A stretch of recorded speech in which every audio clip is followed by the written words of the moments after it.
Yeah, let's get into a bit more into, I guess, the Steph's side of the world. Yes, Steph. So we want to talk about like now your sourcing and where you get your local ingredients and all of that. Okay. So my first question for you would be, how do you balance using local ingredients while incorporating global influences? I know you touched a bit about this on your spices, but Como is you sell fusion, Yeah. or right? Yeah. Okay, so how do you balance? So I think for me, my background, culinary background, is from abroad. So Okay. I learned most of the cooking techniques while abroad Mm. and following French techniques, some Spanish techniques, Japanese. And then now bring it back here, and it being more of what can we do with those techniques with local ingredients. So primarily, if you look at my menus, you'll find names that look like, it looks like it's a foreign dish, but essentially it's just local ingredients. So we are very blessed in Kenya to have a lot of produce, a lot of different produce. I think, we have, let's start with vegetables. We have a lot of vegetables that are available to us. We have a lot of fruit. We have a lot of meat. We have a lot of fish that you can get locally.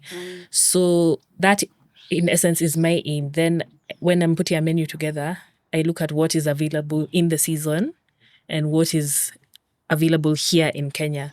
So I will tend to shy away from, like, I think I put salmon on my menu like once a year because it's a lot of people like salmon. True.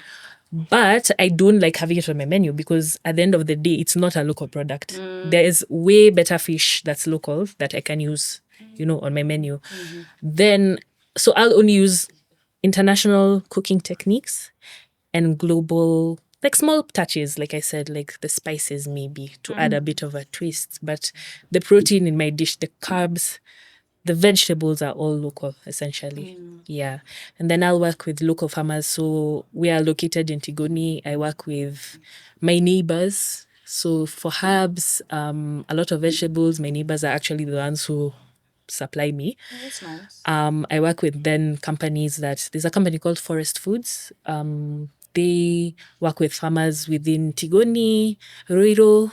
So, and that's something I like to do. I like to go to the actual farm first and see what they're doing and how they're growing their produce, because you see a lot of people saying, oh, we're sustainable or we're organic, because there's a big craze around organic stuff. But then when you actually go to the farm, There are no practices the like that. practices are not They're not very organic. yeah. So I like to kind of go and see what people are doing before I actually purchase and support said companies. Okay. Yeah.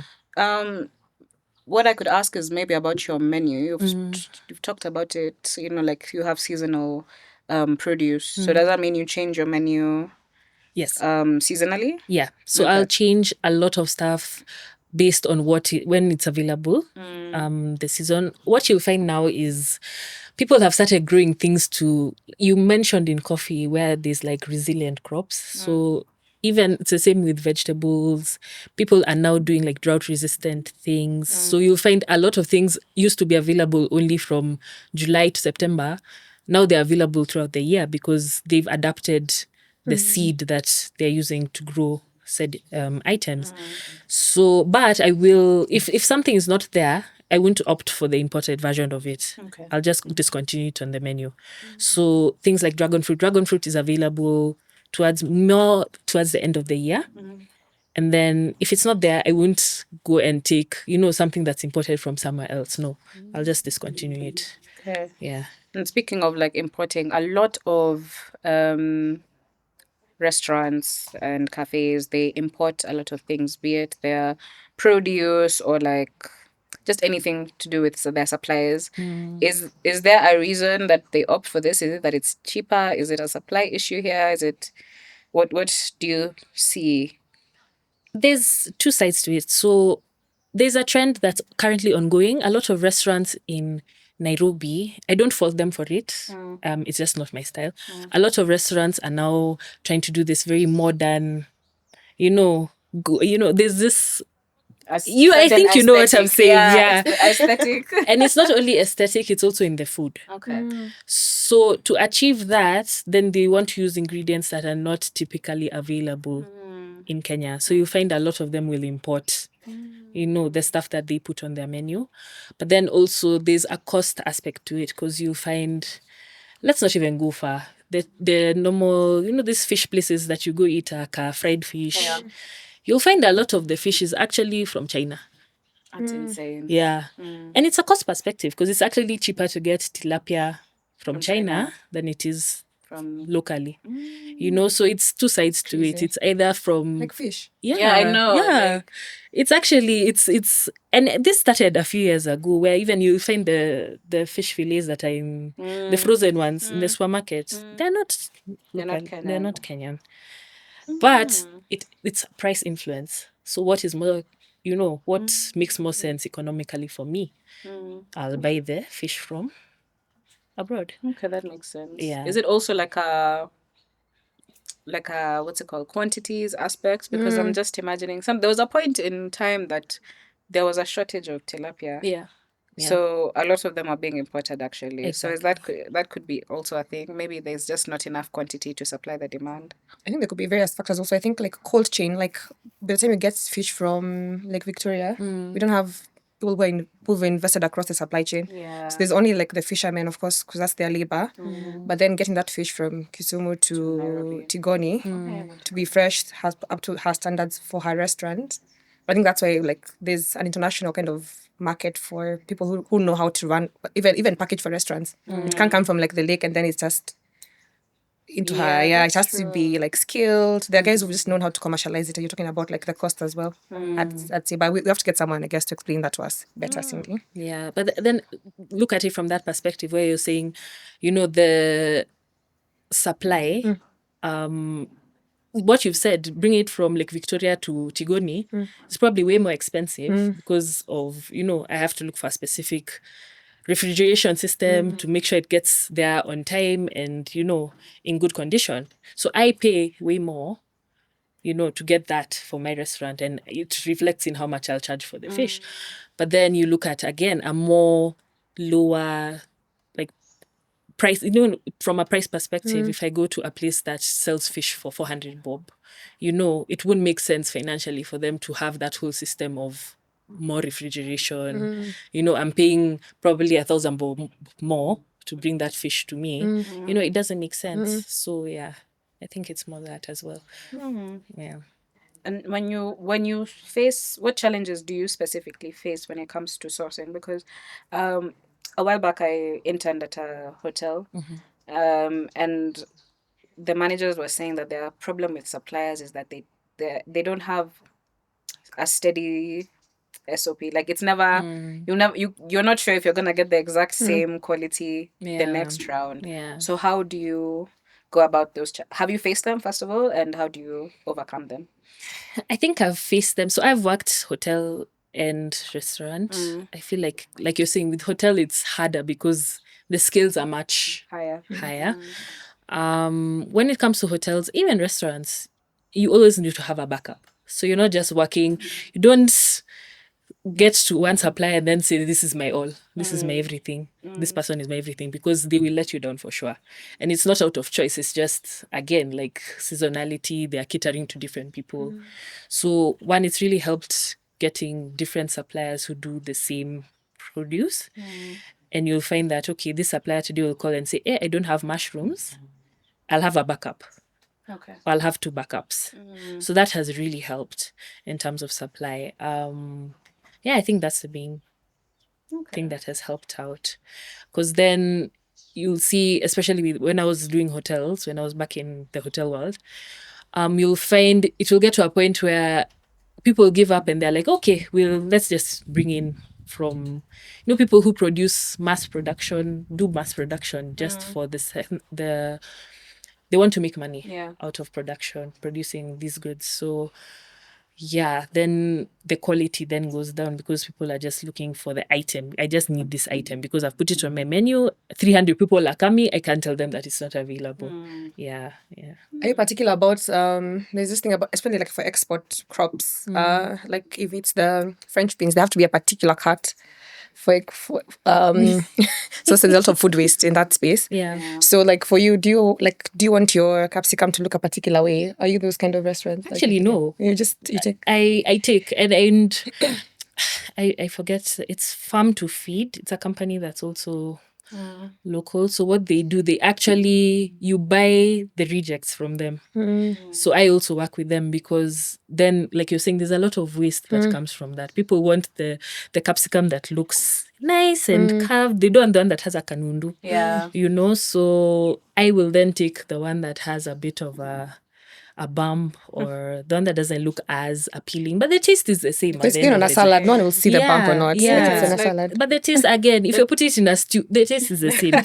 It's the same. Yeah, it's like when I found out that they don't take, I think I even mentioned it the last season, they don't take, when you get a twin banana, like the banana, they don't take those in supermarkets abroad. They think like it's mutilated, it's absolutely not. I'm just like, wow, yeah, it's like if you take this, you have twins. I like that.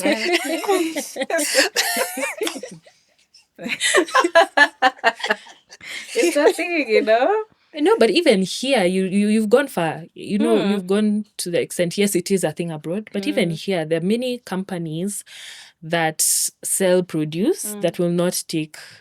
If it has an extra, how bananas sometimes they're a bit. They're on the blacker side. Yeah.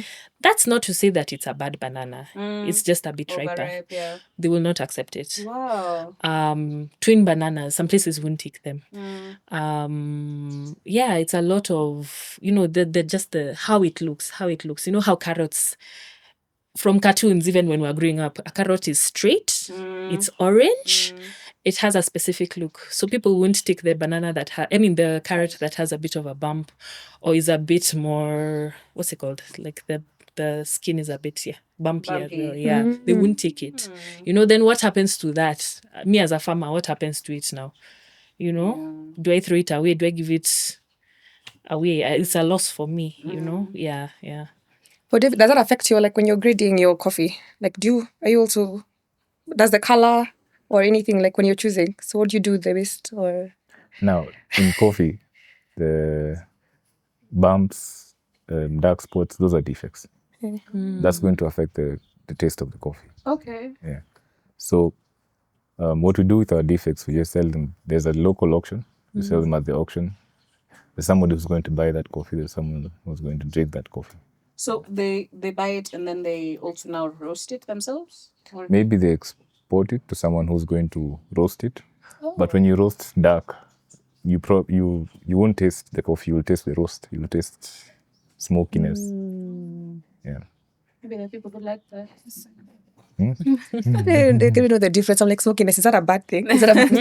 He told me before we started that coffee is not meant to be bitter. And I'm just like, I feel like everywhere I've had people talk about coffee, bitterness is one of the things that they talk about. So, but the coffee we're having today is... No, this is not bitter.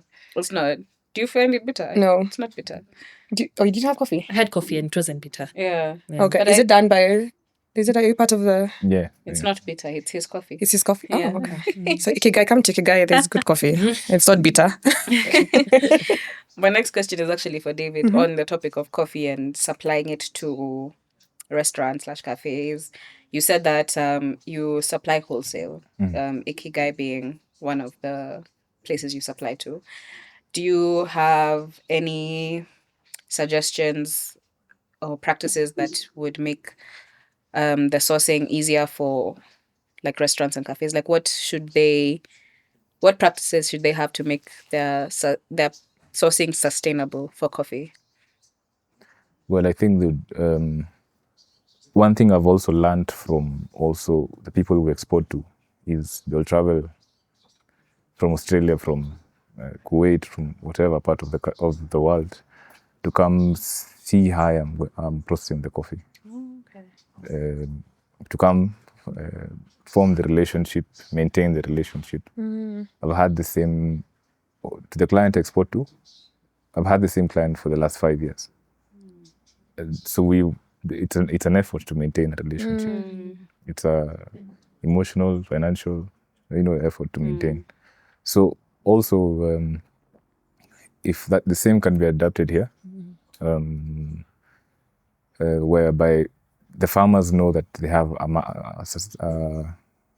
market that's consistent, they're going to produce more, they're going to be innovative.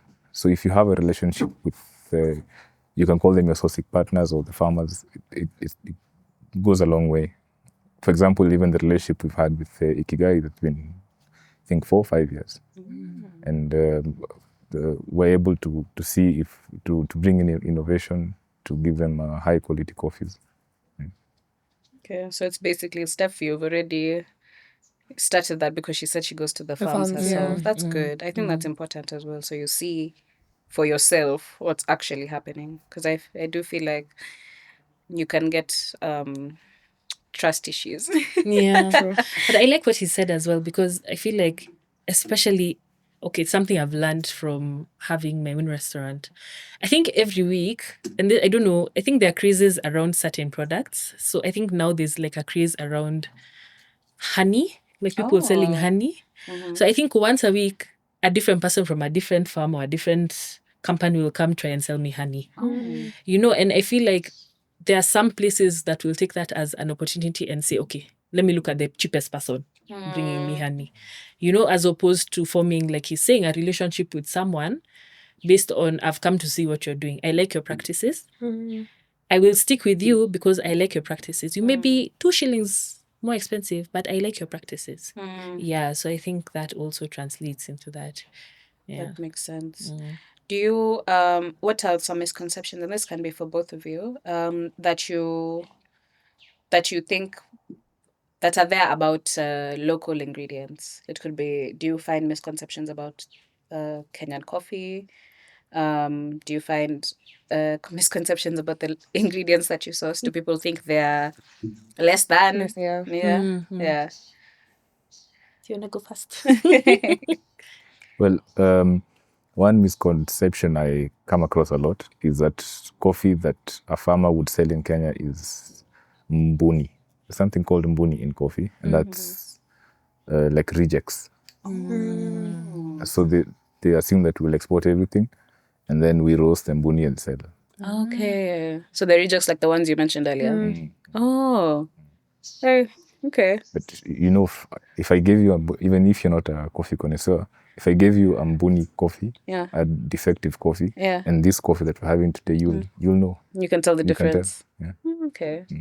What about you? What do you experience?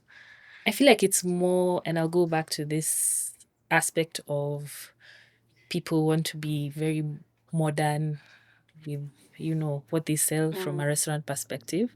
So then you look at certain produce and they're like, it's not as, appealing, or as, I'll use the word sexy. Okay. It's not as sexy to sell local as it is to sell international. So I'll give an example of something simple, sweet potatoes. I feel like if you go to most restaurants and you order sweet potato fries, they'd prefer to sell you the orange ones. Yeah, the American sweet potatoes, which now farmers locally are getting into. So they'll sell you, people are now finding ways to grow the orange sweet potato. And okay, I have orange sweet potatoes on my menu, but I work with, again, like there's a farmer who does a local variation of it, as opposed to then you'll find restaurants where they import the sweet potatoes and put it on their menu. So I feel like there's this narrative that it's not as sexy. That's insane. Yeah, They taste yeah. the same. Actually, I feel like the white yellowish one is more It's sweeter. It's sweeter. Yeah. Like even now there's there are certain parts of Kenya that do the purple sweet potato. Oh, I've seen that. Yeah. It's so delicious. It's so Oh. delicious. But you see, because we're not aware as a nation, we're not aware of different ingredients that are still local. But yeah, it's a lot of education is needed. Yeah. And on that, like, I feel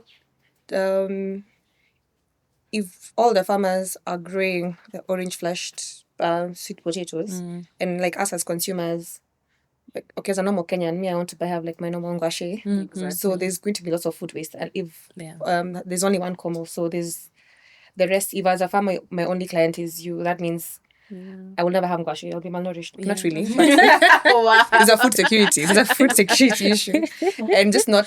I've also seen that with export products. So there's like a lot of farmers growing lots of French beans, lots of carrots for export, but then in their own family itself, there's not even one like a section for their not tomatoes. Tomatoes are hard to grow. Maybe like these green onions. They don't even grow their own to eat, but they're so focused on the export market, like what David was talking about earlier, and it's quite sad. I think it's just, and I don't think it's grow our own food. I don't think it's fresh produce either, because where I used to work before, they had a supplier for a specific, what's it called? What's this meat called? Mutton. Yeah. And they had like a grade, I don't know, I didn't even know meat could be graded like, I mean, I knew like fat content, but I was shocked. It's like, no, this meat is not the same meat. But so they were having that supply problem. Yeah. And when they asked their supplier, like, why has the quality of meat decreased? They were like, because now we're focusing on exporting. So you'll see like 90% of the cows, Lamb. Just like mutton drink. 90% of that is for export, and then the ones that are just technically they are selling the defects. Not gonna lie, it's like the ones that are just ones are not up to standard, then they give to the local market. So I just feel like it's unfair. Like we're getting bakshish. Facts. That's all we keep getting in this country. Let's not get into that today. We'll be here all day. Oh yeah, we'll be here all day. And the last question in this section is, how do you think, both of you, more businesses can commit to sourcing local ingredients instead of importing? I feel like you already, Steph, you've answered it by saying, you change your menu up according to the season. Are there any other things that you could think of? That's a tough one because it has to be from within. And this now goes against being a very business-oriented person. You also then have to look at it from a perspective of what impact do I want to have from a business perspective. So again, focusing on suppliers who have the same ethos as what you want to achieve through what you're selling. I think that's a big thing. Yeah. David, do you have anything to add on? I think from a producer side, I think we should, strive to sell also our high qualities locally. Yeah, I agree with so that. If anyone, for example, what I do, if my coffee is being sold somewhere in Kenya, I want it to taste, if somebody from another specialty coffee country would come and taste it, they'll be like, this is what we get, this is what we're familiar with. And rather than, because you find most people avoid coffees because they are not sure of the quality. Okay, thank you for your answer. The next segment is Bailey's. Wow, thanks. But I think sort of we've covered a few of the things I wanted to get into, but I want to talk about food waste. So I'll start off with stuff. So what frustrates you the most about food waste in your industry? Because I think you mentioned you did work before Como, you did work in several other places before. So what is the most frustrating thing about that space? I think you've actually mentioned it, where people want to only use products based on how they look. So like you said, you give the example of green beans or French beans, and they will only take us, based on how it looks. And that's actually a very common practice. So I think that's the most frustrating thing. Another thing would be, okay, I've not really encountered it of late, but a lot of places will, if it's an onion, and that now goes down to how people train their team or train their staff, because if I get an onion, I'm essentially only supposed to peel like a small layer around it. But you'll find out of the need for speed, people will cut out a huge chunk of the onion and you'll find it in the dustbin. So I actually used to do this thing where, yes, we separate our waste, but I'll go pick out things and I'll go ask, because I know where it's come from. I'll go ask you, okay, so why are we throwing away food? You know, and then it really goes down to, again, like if you're a team leader or if you're a chef in a hotel, taking time to actually walk around stations and see what is being done. I think that used to really annoy me because people just assume that everyone knows that you only use like a small part. I mean, you only throw away the small part that is not essentially being eaten, you know? So, yeah, I think that's one of the main things that used to really upset me. Yeah, I think that's so funny because remember last time when we were talking about our hot takes and Wanyama so bravely pointed out that sustainability is a privilege. Actually, is that thing a lot today. You want credits. Shout out to Wanyama. I was thinking about it the other day, like even peeling potatoes. My mom would get so mad at me if I peel the potato and like there was a lot of potato left on the skins. Like this is a waste. But I never thought about it until like recently. I was like, oh my gosh, yeah, that's actually because I just want to peel the potato and be done. I'm just there chopping it out. She's like, oh my god, you've wasted so much food. But yeah, that's actually even the onions for a really long time. Like you're trying to peel that small layer, just take out a big chunk. I'm guilty. I'm guilty on that. The onion, right? Yeah, for I sure. feel like a lot of people are because Yeah. it takes a lot of time to peel that. But then layer you off. see, you're talking about it from the perspective of you're doing it in your home. Yeah, You know, of so course maybe on a you're larger using scale. 3 onions. Yeah, that's true. Or potatoes, you're using like a kilo, yeah, you know, for your family or, you know, at home. yeah. But then you look at it on a larger scale where I'll give an example. In a week, we probably use 200 kilos of potatoes. If you gave each piece or each potato, you peel it and you peel a bit excess, you'll probably be left with waste of about, you know, maybe 20 kilos that you could have used. True. you That's know? very true. Yeah, That's very yeah, true. yeah. Do you experience waste on your side? Yeah, coffee. Now it's coffee waste in coffee is like it's quite high. Yeah, because what we're doing is coffee is a fruit initially in the farm, but what we're doing now is making it less of a fruit into something that is dry, hard, and you're able to roast it. So what we have a lot of waste along the way. Just to be precise with numbers, if I harvest 100 kgs of cherry, I will, for the specialty market, I will sell 9 kgs. What? Wow. From is it 100? 100 to 9 is insane. For the specialty market. So what do you do with like the cherry after it's the discard? So we remove the fruit. Yeah. It's red in color. So we remove the fruit.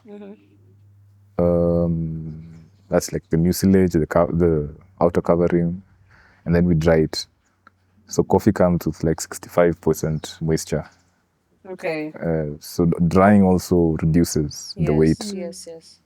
Removing the fruit reduces the weight, and then again after we dry, we mill and remove the husk, which is called either parchment or from the mbuni. But anyway, let's call it the parchment. New word of the day. Yeah. Still after you remove the outer skin, there's something called let me not call it. Okay.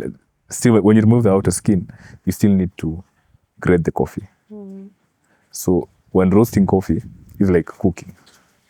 So you would, if you have, I'm not deep into your market, but if you have different sized, I think maybe sweet potatoes, they wouldn't cook the same. So it's the same coffee. So you want to maintain the same size. Okay. Yeah, so you want to grate them in the same size. Okay. Yeah, so that when you roast it, it's easy to roast. Yeah. So there's a lot of waste along the way. Yeah. Where does it go? Yeah, where does it go? It's a lot of. Okay, what's a best practice for waste? So in coffee? farmers, like the coffee skins, they you put it back into the farm as manure, Okay. which we're also doing. Most of it we can't we can't really do much. I'm trying to make, like I was telling you earlier, I'm trying to make kombuchas kombucha. with the husks. But how much, like, How much kombucha can you really it's make? 50% of my crop. How much kombucha? We'll be the largest supplier of. Como will take some. Cindy will take some. Wanyama. Steph. So 5 bottles on you. Unless you start a whole other company, or like a subsidiary yeah. of your business to do that. So what do you like then? What, incinerate them or just? So for us, we actually make biochar. Okay. Yeah. So it's also good for nutrition for our coffee. Okay, that's not bad. That's good. Yes, That's it's good. in use. So you're using it. Yeah. At least you're not like, it's not actual wasting of the waste. Does that make sense? There's a repurpose, so it's good. Okay. I have a question on that. Like, so just scrubs, like coffee scrubs. What's that? What do you think is on the? Would you know? Like when we those That's coffee lower scrubs are graded buying, one now. that's now the mbuni that goes into the coffee scrubs. No, actually, coffee scrub is from like a cafe, the ground coffee, the roasted and then ground. That's what makes good scrub. So can it be mbuni? Like, can it be bad quality? Not bad. Okay, what is considered bad quality? Can that be more of what is used, or does it matter? Like if it's high quality. It doesn't. I don't think it matters as long as it doesn't. As long as the phytosanitary issues with the coffee doesn't affect. I've seen people use like the used coffee grounds as like air fresheners. Because it's coffee is deodorizing, so they use it in like their shoes and stuff. I wrote up people on that. I'll send it to you. Immediately. It's random, I know, but like we had to. It sounds like it's a fun fact that you know. That's the only reason I know it. I was like, was that from TikTok? Where is this? No. My education. I've learned something today. Thank you. Okay. So I think you've mentioned how you balance, I think, waste while you maintain your quality. So let's go into, we love this question so much on this podcast. What can the Kenyan government better support sustainable practices in the industry? So I'm not paying. Don't look. I'm not the government. Why you guys look at me like that? I'm not Steph was sort of like, paying. what Sort can of the paying government? that. Yeah, she was like, what can the government do? Tell us. Directly look. What do you think that they can do with coffee? For coffee? For coffee, I think there's already much going into it right now. I think it was part of their campaign strategies. So I can say I'm seeing a lot of it. Okay. Like direct pay. Okay, I have my own market. I sell my own coffee, but I'm seeing like other farmers, they want to be paid directly from the auction. I think it's good. It's happening. It's happening, yeah. About subsidization of fertilizer, I'm seeing it's happening. So I think that I can't say that there's. First, let's see how it's going to go. Then we see what they're not doing, and then talk about that. And like in terms of sustainable practices, like you've said, like there's climate change issues. So I think minus the inputs like fertilizer, what else can the government do to support farmers who are more water basins, affordable water basins like irrigation schemes. Those right now we're okay. The last 2 years, coffee has been okay, but no one's talking about that. We may need an alternative source of water in the future. Okay. Do you guys have as an exporter, do you have challenges exporting? Because I can speak for like the macadamia industry. They had they took a really big hit as exporters because there was a new rule that allowed them to export in shell, and that was not allowed before. You had to crack and process and then export. Has coffee gone through anything exporting wise that's a challenge? You're okay. I'm not pro any side. No. Has something changed? Let me just ask it like that. Very neutral. Because my answer, coffee is very political, my so it's answer feels really like like that. it's Like you're proud. like it's pro, but pen a number. Okay. but one of towards actually this is from the previous government that there were coffee reforms. Okay. So one of the reforms was someone would come and buy their coffee directly from a farmer. That wasn't possible before. Now it is. Okay. And I'm seeing it happen. I'm an example. Yeah. Okay. This is the manifesto is actually working I somewhere. don't know about that manifesto, but coffee reforms, it's working.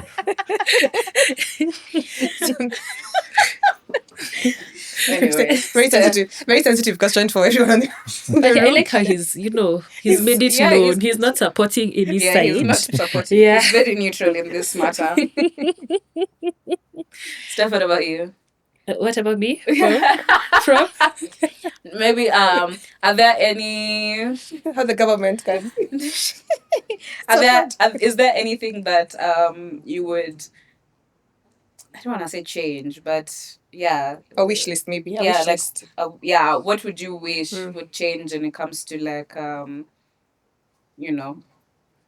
power that be? I think that's a hard question. I think it's still more encouragement to source locally as opposed to go abroad. So the other day I was listening to this debate and I had someone say, I won't say names, but I had may someone attend, say though. how someone say how there was this initiative to kind of import less maize Oh, okay. and then produce more locally, which they said is the case. Like we're now producing more maize within the country. So I feel like not just looking at commodities. Maize is a huge commodity, but then encourage more local production of said commodities. Yeah, I think that's the only thing I'd say needs to be upped. Okay. Yeah. You guys are very politically correct. Good job. Yeah. Sensitive time in the country. Okay. Just from a consumer perspective, because you're both consumers, again, of coffee or tea or whatever it is. So how do you recommend consumers to be more sustainable, like in their choices, like either where they're eating, what they're drinking, food waste, anything that you that you do personally that should encourage our listeners and viewers to adapt? David, what do you do that is sustainable in your consumption of food or drinks? Yeah. Well, I first of all, I'd want to know where the product is from, where I'm buying it, how it's preserved, if it's preserved or not. Yeah. So like for me, for food, how I go about it is, I don't buy foods that use preservatives. I eat single ingredient foods. Really? So for that, I would need to buy meat from somewhere. Yeah. Things like that. So I'm more conscious with what I'm eating. So Okay. of course I have to be more conscious with how I'm sourcing the items, which could apply in any part, from food to coffee to Sure. Know where it's coming from. Yeah, that's a good one. That's a very good one. What about you, Steph? I think it's the same for me. Then looking at a restaurant perspective, you'll notice, not to say that I do go to a lot of the bigger chains and brands, but a bit more bespoke or smaller establishments will always have a story behind how they source what they're selling. And it may not be, some people put it on the menu, but it always helps to ask the people serving you, like, oh, do you know where? I know it's a bit time consuming, but kind of ask them, do you know where this came from? Or, is it locally sourced? Just asking questions, I feel like makes a huge difference. Yeah. And places where they actually take time to educate the people who are serving their consumers, you'll actually find that, even the people serving you are very passionate about what they're giving you, Yeah. All right. I think that's it from my end. Do you Yeah. have any burning question? We're just gonna close it. We're wrapping up now. So I just have a couple of questions for you guys. What is the biggest lesson learned about running a business in Kenya that's food / coffee, drink related? Yeah. Doesn't have to be sustainable. It can be your biggest lesson overall. Yeah. It's good to be compliant. So But he's not picking a side. no, to be honest, you need Compliance. to Yeah, you need to be compliant. you need to be compliant. For example, in coffee, we are heavily regulated. Okay. So we need to file, say how much coffee we've sold. We need to say how much coffee we sold locally, how much we sold abroad. If I don't do that next year, I may not get a license. So you see, it's good to be compliant. So that also helps you as a business to account for everything you're doing. So it also helps us run our business, our coffee farming venture as a business. Okay. So, I think one of my biggest lessons is education is still needed for especially people who customer education is still needed.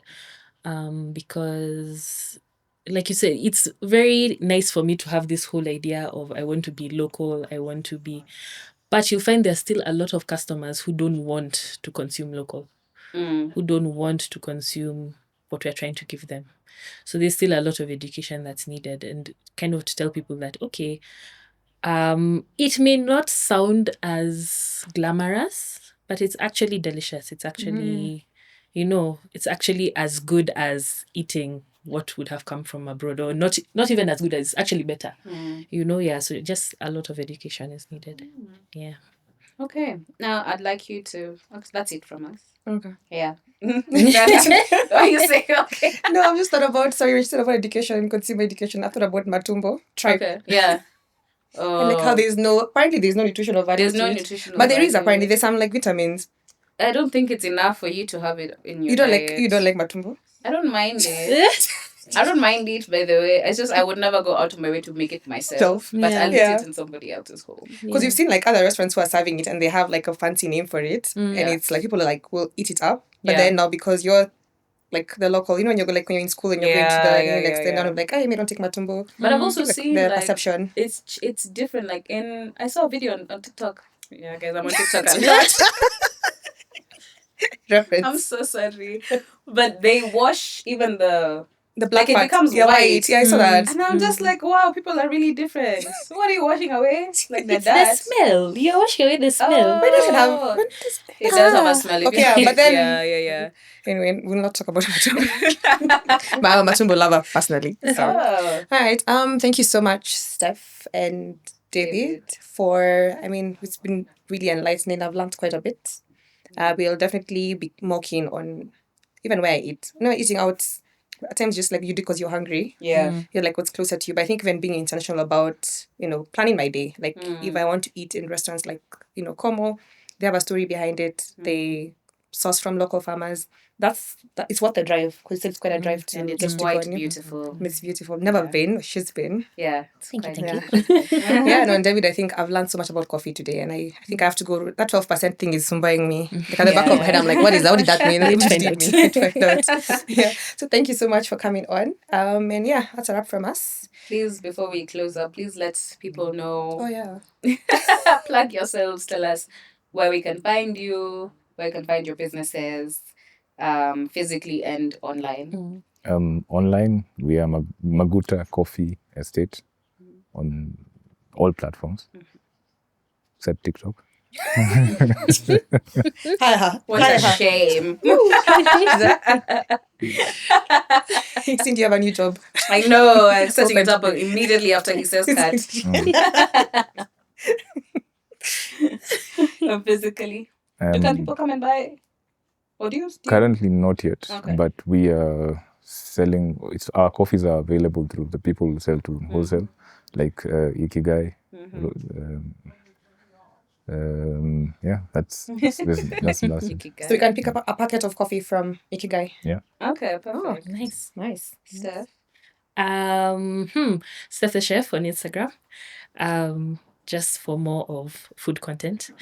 Como is the name of my restaurant. We're based in Tigoni. It's a nice drive through the tea, so karibu. The road has been fixed. The road has been fixed, which I've been told to emphasize. Please. Yeah. It's now like a juice. Yeah, it's a quick drive. Yeah, it's a quick drive. Uh-huh. Yeah. Okay, perfect. And again, we want to say thank you for our location partner, Ikigai.